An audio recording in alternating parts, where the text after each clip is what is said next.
Welcome to my channel knowledge Kendra. Dear students, आज का हमारा जो टॉपिक है माइक्रो इकोनॉमिक्स फर्स्ट चैप्टर का ही, वो है केंद्रीय योजनाबद्ध अर्थव्यवस्था व बाजार अर्थव्यवस्था के भेद को स्पष्ट करना।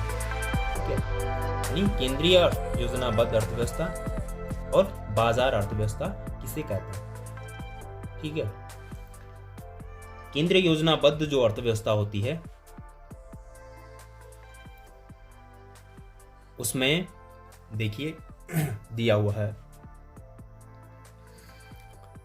इस अर्थव्यवस्था के अंतर्गत सरकार या कोई केंद्रीय संस्था, ठीक है, तो इस अर्थव्यवस्था के अंतर्गत क्या है, सरकार सभी क्रियाकलापों की योजना बनाती है। ठीक है भाई, केंद्रीय योजनाबद्ध जो अर्थव्यवस्था होगी इसमें गवर्नमेंट के द्वारा क्या है, सारे निर्णय लिए जाते हैं।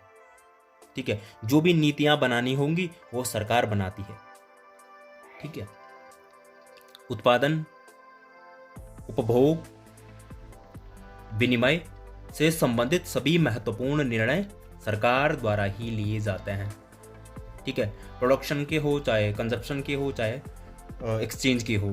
ठीक है, जो भी महत्वपूर्ण जो भी निर्णय होंगी वो कौन लेगा, गवर्नमेंट लेती है। ठीक है, सरकार ही उपलब्ध संसाधनों का बेहतर उपयोग करके समाज के लिए वस्तुओं व सेवाओं का इष्टतम संयोग प्राप्त करने का प्रयास करती है। ठीक है, तो इसे कहते हैं केंद्रीय योजनाबद्ध अर्थव्यवस्था। आपने 11th में इंडियन इकोनॉमी में आप इसको पढ़ चुके हैं। ठीक है, वहां पर आपने समाजवादी और पूंजीवादी अर्थव्यवस्था पढ़ा होगा। ठीक है, तो आप सब कुछ जानते हो। ठीक है, बस केंद्रीय योजनाबद्ध अर्थव्यवस्था यानी केंद्र के द्वारा क्या है, आर्थिक जो नीतियां होंगी वो केंद्र के द्वारा बनाई जाएंगी, सरकार के द्वारा बनाई जाती हैं। तो ये क्या होती है, इसी को क्या कहते हैं, समाजवादी अर्थव्यवस्था कहते हैं। ठीक है, तो सामाजिक कल्याण के लिए क्या है, गवर्नमेंट इसमें सारे निर्णय क्या है, सामाजिक कल्याण के लिए लिए जाते हैं। ठीक है, किसी व्यक्तिगत लाभ के लिए इसमें कोई निर्णय नहीं लिए जाते हैं। ठीक है, तो ये होती है केंद्रीय योजनाबद्ध अर्थव्यवस्था। ठीक है, ठीक इसके विपरीत जो अर्थव्यवस्था होती है उसे कहते हैं बाजार अर्थव्यवस्था। ठीक है, बाजार अर्थव्यवस्था यानी इसे पूंजीवादी अर्थव्यवस्था भी कहते हैं। ठीक है, बाजार अर्थव्यवस्था में क्या होता है, कीमत तंत्र के द्वारा क्या है, यहां पर नियंत्रण होता है। और कीमत तंत्र के द्वारा जो नियंत्रण होता है इसमें मांग और पूर्ति की सापेक्षिक शक्तियां कार्यशील होती हैं। ठीक है, जैसे कि दिया हुआ आप देख सकते हैं, इस अर्थव्यवस्था में सभी आर्थिक क्रियाकलापों का निर्धारण बाजार की स्थिति के अनुसार होता है। ओके, मांग व पूर्ति की सापेक्षिक शक्तियों के द्वारा वस्तुओं व सेवाओं की कीमत निर्धारित होती है। किसके द्वारा, मांग और पूर्ति की सापेक्षिक शक्तियों के द्वारा।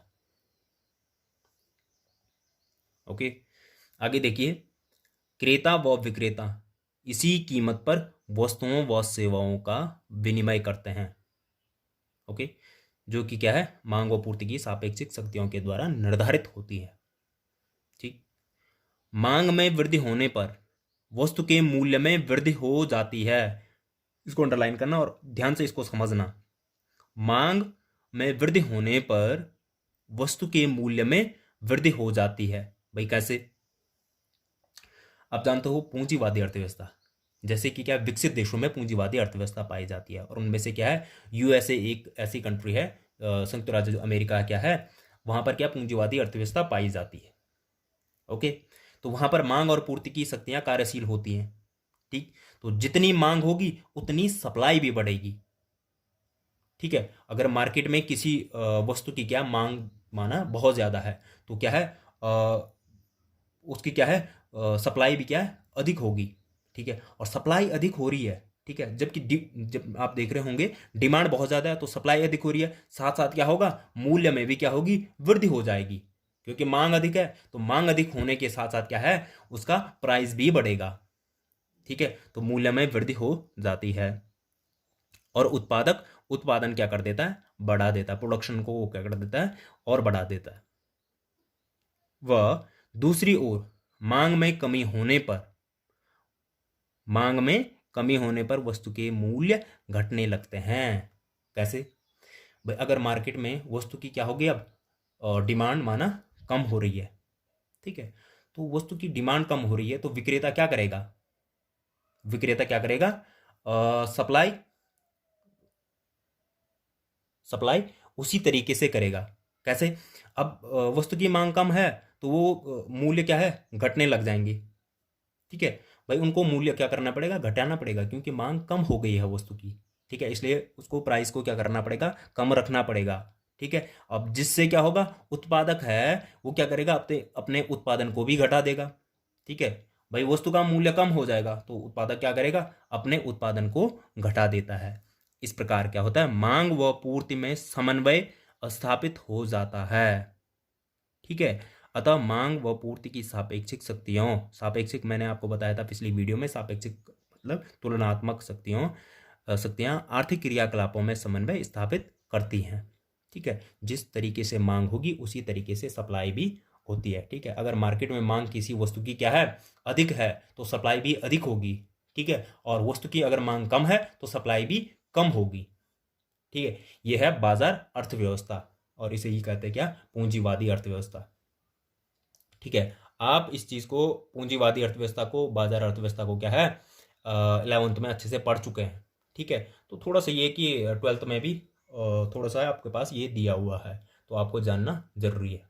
ठीक है, तो ये हो गया आपका केंद्रीय योजनाबद्ध अर्थव्यवस्था और बाजार अर्थव्यवस्था, यानी समाजवादी अर्थव्यवस्था और पूंजीवादी अर्थव्यवस्था। ठीक है, आगे देखते हैं इसमें नेक्स्ट क्वेश्चन। आगे देखिए, सकारात्मक आर्थिक विश्लेषण व आदर्शक आर्थिक विश्लेषण से क्या आशय है। सकारात्मक आर्थिक विश्लेषण और आदर्शक आर्थिक विश्लेषण से क्या आशय है।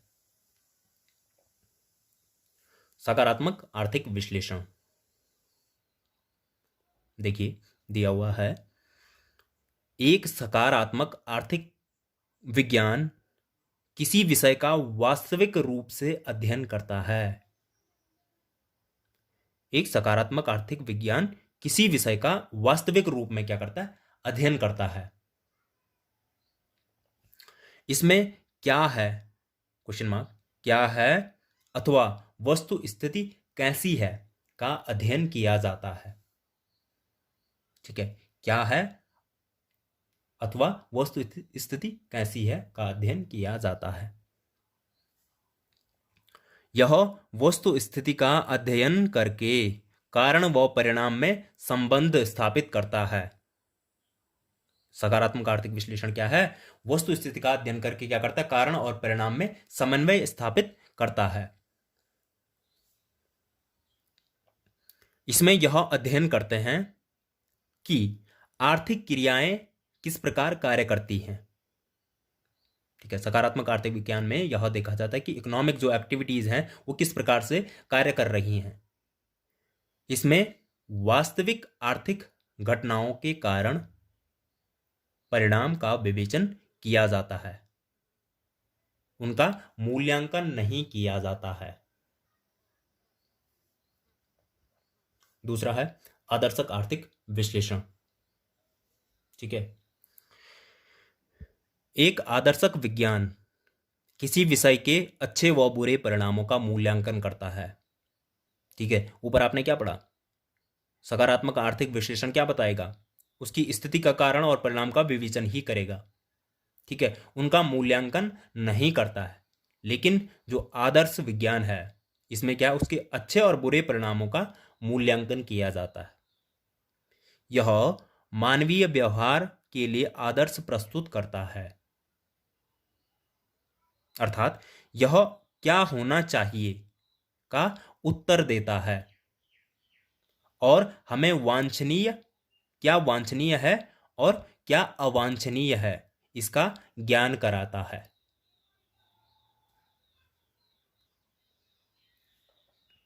इस विश्लेषण में हम संसाधन एवं उत्पादों के मध्य अपनाई गई तकनीकी की अनुकूलता एवं प्रतिकूलता का अध्ययन करते हैं। ठीक, हम जानना चाहते हैं कि कौन सी आर्थिक क्रिया सामाजिक कल्याण में वृद्धि करती है, कौन से संयोग समाज के लिए क्या होंगे, इष्टतम होते हैं, वह कौन सी उत्पादन की तकनीक क्या है सामाजिक दृष्टि से वांछनीय है।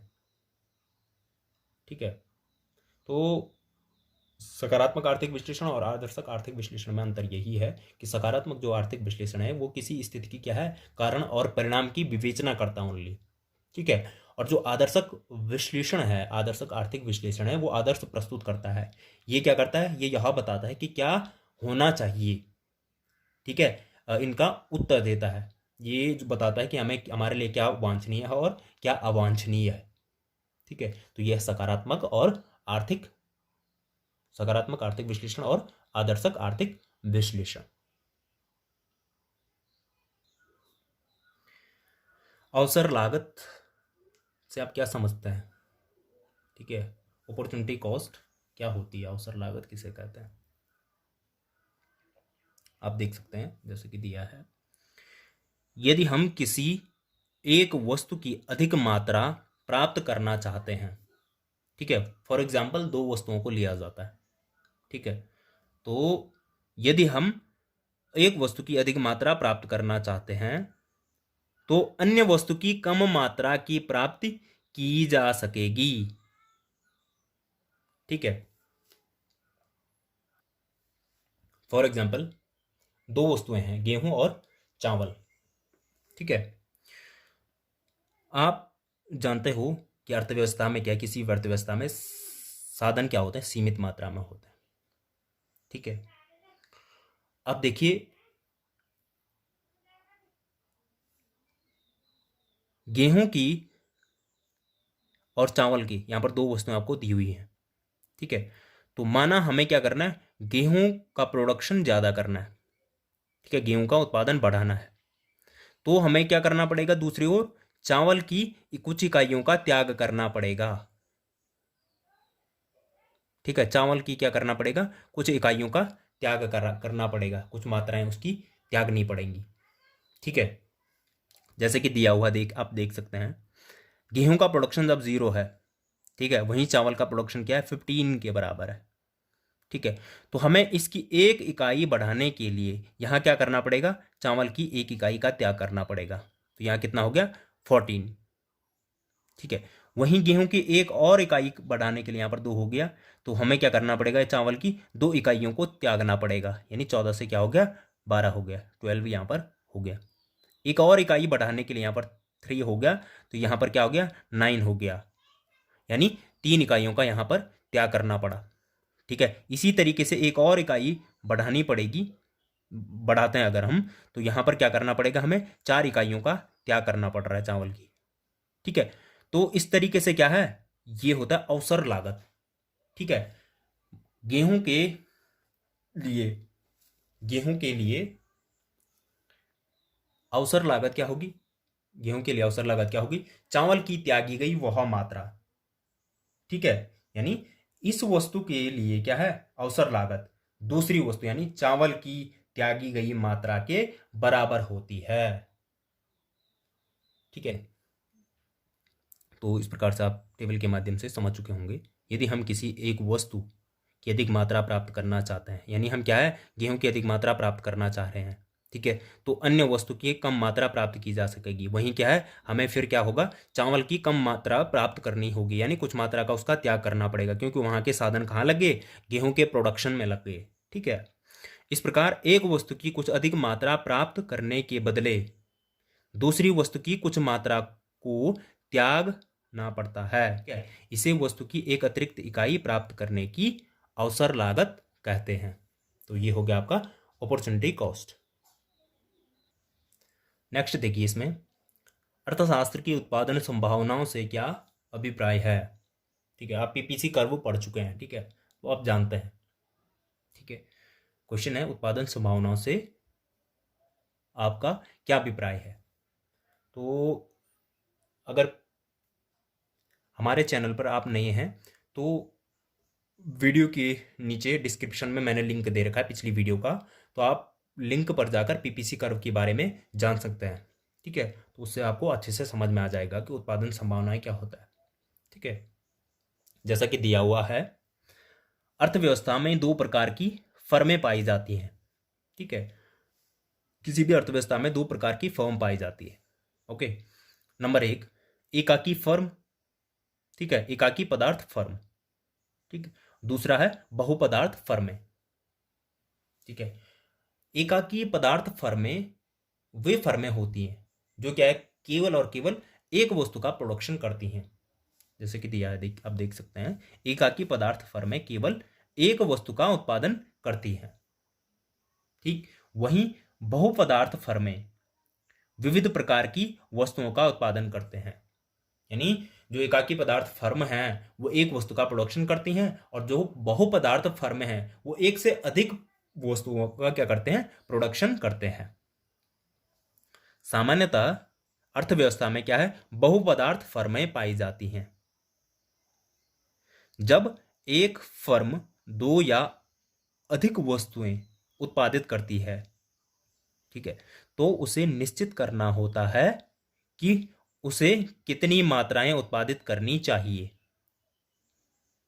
ठीक, जब फर्म दो वस्तुएं उत्पादित करती है तो दोनों वस्तुओं या पदार्थों की स्थिति की व्याख्या उत्पादन संभावना वक्र की सहायता से की जाती है। ठीक है, जब कोई भी अर्थव्यवस्था दो वस्तुओं का प्रोडक्शन करती है, जैसा कि आपने पीपीसी कर्व में पढ़ा है, ठीक है, तो उसमें क्या होता है, अर्थव्यवस्था में साधन सीमित मात्रा में होते हैं। ठीक है, और सीमित मात्रा में होते हैं तो एक वस्तु का प्रोडक्शन बढ़ाना पड़ेगा, वहीं एक वस्तु का प्रोडक्शन हमें घटाना पड़ता है।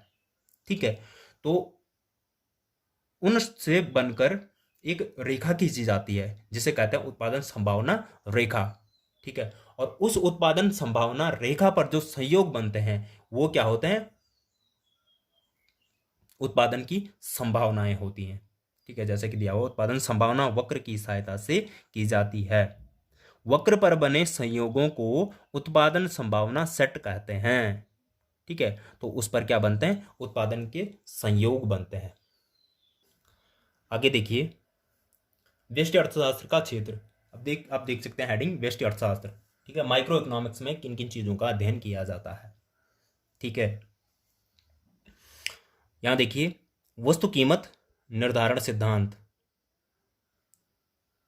साधन कीमत निर्धारण सिद्धांत, आर्थिक कल्याण सिद्धांत। ठीक है, वस्तु कीमत निर्धारण सिद्धांत में उपभोक्ता व्यवहार सिद्धांत और उत्पादन व लागत सिद्धांत का अध्ययन किया जाता है। ठीक है, उपभोक्ता व्यवहार का जो अध्ययन किया जाएगा, आप आने वाली जो नेक्स्ट वीडियो होगी तो आपके पास 12th में माइक्रो इकोनॉमिक्स का जो सेकंड चैप्टर है वो यही है। ठीक है, तो इसका अध्ययन हम क्या करेंगे, सेकंड चैप्टर में करेंगे, जो नेक्स्ट वीडियो में आपको दिखाई देगा। ठीक है, उपभोक्ता व्यवहार सिद्धांत, उत्पादन व लागत सिद्धांत। उसके बाद जो आपके पास तीसरा चैप्टर है 12th में वो क्या है, उत्पादन व लागत। ठीक है, तो इसका अध्ययन आप उसमें करोगे। ठीक है, वहीं देखिए, साधन कीमत निर्धारण सिद्धांत में क्या है, मजदूरी का सिद्धांत है। ठीक है, लगान का सिद्धांत है, ब्याज का सिद्धांत है, लाभ का सिद्धांत है। ठीक है, इस प्रकार से ये क्या है, व्यष्टि अर्थशास्त्र का जो क्षेत्र है इसमें इन चीजों का अध्ययन किया जाता है। अब देखिए, चैप्टर के एंड में इसमें कुछ बहुविकल्पीय प्रश्न है। ठीक है, अगर आपने अब तक की वीडियोस आपने अच्छे से देखी होंगी, उनको समझा होगा, तो ये क्वेश्चन क्या है, आप बिल्कुल जल्दी से सेकंडों में इनको सॉल्व कर सकते हैं। ठीक है, देखिए, पहला क्वेश्चन है, व्यष्टि अर्थशास्त्र में सम्मिलित होते हैं। भाई, व्यष्टि अर्थशास्त्र में क्या क्या चीजें सम्मिलित होती हैं। ऑप्शन नंबर 1, व्यक्तिगत इकाई। ओके, ऑप्शन नंबर 2, छोटे छोटे चर। ऑप्शन नंबर 3, व्यक्तिगत मूल्य निर्धारण। और ऑप्शन नंबर 4, उपरोक्त सभी। तो आप देख सकते हैं, सही का निशान इस पे लगा हुआ है, उपरोक्त सभी का अध्ययन किया जाता है। क्योंकि आप जब शुरुआत में आपने माइक्रो इकोनॉमिक्स के बारे में आप पढ़ते हो तो उसमें दिया हुआ होता है कि व्यष्टि अर्थशास्त्र वह होता है जिसमें क्या है, छोटी छोटी इकाइयों का अध्ययन किया जाता है। ठीक है, तो इसमें व्यक्तिगत इकाई का अध्ययन होता है, छोटे छोटे चरों का अध्ययन होता है। ठीक है, और व्यक्तिगत मूल्य का निर्धारण इसमें होता है। तो यहां पर आंसर क्या आ जाएगा, उपरोक्त सभी, ऑप्शन नंबर 4। नंबर 2, निम्नलिखित में कौन उत्पत्ति का साधन नहीं है। ठीक है, उत्पत्ति का साधन नहीं है, फैक्टर ऑफ प्रोडक्शन नहीं है निम्नलिखित में से। ठीक है, तो आप पहले सोचिए, आपने पढ़ा हुआ है ये भी। ठीक है, फैक्टर्स ऑफ प्रोडक्शन कौन कौन से होते हैं, भूमि, श्रम, पूंजी और उद्यमी। ठीक है, ये क्या होते हैं, उत्पादन के कारक होते हैं, उत्पादन के साधन होते हैं। ठीक है, तो इनमें से कौन नहीं होगा भाई, भूमि क्या है, फैक्टर ऑफ प्रोडक्शन है। श्रम क्या है, ये भी है। ठीक है, पूंजी क्या है, ये भी है। तो मुद्रा क्या है, उत्पादन का साधन नहीं है। तो यहां पर आंसर क्या आ जाएगा, ऑप्शन नंबर 3, मुद्रा। ठीक है, नेक्स्ट, सर्वप्रथम माइक्रो व मैक्रो शब्दों का प्रयोग किस अर्थशास्त्री ने किया। इस क्वेश्चन को अच्छे से देखिए आप, ये क्वेश्चन बहुत इंपॉर्टेंट क्वेश्चन है। सर्वप्रथम माइक्रो व मैक्रो। ठीक है, आपके पास 12th में क्या है, दोनों तो हैं, दोनों पार्ट हैं अर्थशास्त्र में। ठीक है, माइक्रो है व्यष्टि अर्थशास्त्र और मैक्रो है समष्टि अर्थशास्त्र। तो मैक्रो और माइक्रो दोनों शब्दों का प्रयोग, सिर्फ शब्दों का प्रयोग सर्वप्रथम किस अर्थशास्त्री के द्वारा किया गया, वो है रेगनर फ्रिस। ठीक है, रेगनर फ्रिस के द्वारा सर्वप्रथम इन दोनों शब्दों का प्रयोग किया गया। ओके, नेक्स्ट जो क्वेश्चन है वो देखिए आप, an inquiry into the nature and causes of the wealth of nations. पुस्तक के लेखक हैं कौन है भाई, ये पुस्तक भी बहुत ज्यादा इंपॉर्टेंट पुस्तक है। ठीक है, an inquiry into the nature and causes of wealth of nations, पुस्तक के लेखक हैं एडम स्मिथ। ठीक है, अर्थशास्त्र के जो जनक हैं एडम स्मिथ, उनकी पुस्तक है ये। ठीक है, और इसका प्रकाशन हुआ 1776 में। ठीक है, 1776 में क्या है, इसका प्रकाशन हुआ। नेक्स्ट क्वेश्चन देखिए, अर्थशास्त्र की कल्याण केंद्रित परिभाषा किस अर्थशास्त्री ने दी है। ठीक है, तो अर्थशास्त्र की परिभाषाओं को हमने 4 भागों में बांटा था। ठीक है, धन संबंधी परिभाषा, ठीक है, कल्याण संबंधी परिभाषा, दुर्लभता संबंधी परिभाषाएं, ठीक है, और विकास केंद्रित परिभाषाएं। तो उनमें से ही एक क्वेश्चन पूछा गया आपसे कि कल्याण संबंधी परिभाषा किस अर्थशास्त्री के द्वारा दी गई है। ठीक है, तो इसमें देखिए ऑप्शन नंबर 1 इसका आंसर है मार्शल के द्वारा। मार्शल क्या है, मुख्य अर्थशास्त्री इसमें कल्याण संबंधी परिभाषाओं में। तो निम्न ऑप्शंस में से क्या है, मार्शल इसका आंसर है। किन नेक्स्ट क्वेश्चन है, अर्थशास्त्र चुनाव का विज्ञान है, यह कथन किस अर्थशास्त्री का है। ठीक है, अर्थशास्त्र चुनाव या चयन का विज्ञान है, तो ये किसका है, ये है रॉबिन्स। ठीक है, ऑप्शन नंबर 4, अर्थशास्त्र चुनाव का विज्ञान ये कहा है किसने, रॉबिन्स ने। ठीक है, और इसमें लास्ट क्वेश्चन विकल्प ये में देखिए, व्यष्टि अर्थशास्त्र संबंधित है। भाई व्यष्टि अर्थशास्त्र किससे संबंधित है, किसी विशिष्ट इकाई से, संपूर्ण अर्थव्यवस्था से, आय एवं रोजगार से, या उपयुक्त सभी। तो इसका आंसर क्या है, ऑप्शन नंबर 1, किसी विशिष्ट इकाई, यानी छोटी छोटी इकाइयों का जो अध्ययन होता है किसमें होता है, व्यष्टि अर्थशास्त्र में। तो एक विशिष्ट इकाई से क्या है, इसका संबंध है, क्योंकि संपूर्ण अर्थव्यवस्था से किसका संबंध है, समष्टि का है। आय और रोजगार के सिद्धांत हम कहाँ पढ़ते हैं, समष्टि अर्थशास्त्र में पढ़ते हैं। ठीक है, तो ये दोनों हो गए समष्टि के, और ये क्या हो गया, व्यष्टि का हो गया। तो इसका जो आंसर होगा, इसका ऑप्शन नंबर 1 इसका आंसर हो जाएगा आपका। अब देखिए अति लघुत्तरीय प्रश्न, यहाँ पर 2-4 प्रश्न अंत में दिए हुए हैं। उपभोक्ता व्यवहार का अध्ययन किया जाता है। भाई उपभोक्ता के व्यवहार का अध्ययन किसमें किया जाता है, जो आपके पास चैप्टर नंबर 2 इसमें है, किसमें, माइक्रो इकोनॉमिक्स में। ठीक है, तो व्यष्टि अर्थशास्त्र में क्या है, उपभोक्ता व्यवहार का अध्ययन किया जाता है।